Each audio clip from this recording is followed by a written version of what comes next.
BJP గనక సంతకం పెట్టకపోతే, గవర్నర్ గారు గనక సంతకం పెట్టకపోతే మేము ఈ దీక్ష ఇక్కడ కాదు ఢిల్లీకి పోయి జంతర్ మంతర్ మీద అక్కడే చేస్తామని కూడా ఈ సందర్భంగా మీకు తెలియజేస్తా ఉన్నా.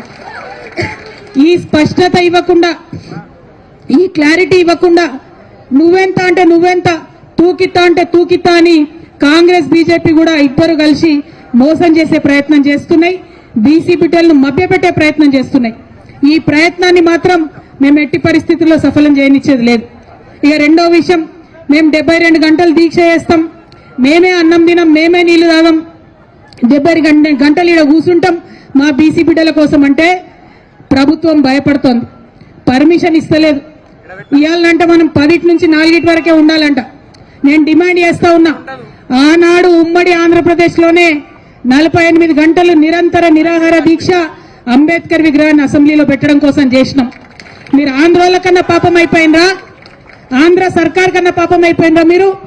ఆనాడు ఉమ్మడి ఆంధ్రప్రదేశ్లో సమైక్యాంధ్ర పాలకులు కూడా పర్మిషన్ ఇచ్చిండ్రు. ధర్నా చౌక్ ఓపెన్ చేసినా అని చెప్పి ఢిల్లీలో గప్పాలు కొడతారు మన ముఖ్యమంత్రి గారు, కానీ మాకు పర్మిషన్ ఇవ్వడానికి ఎందుకు భయపడతా ఉన్నారు?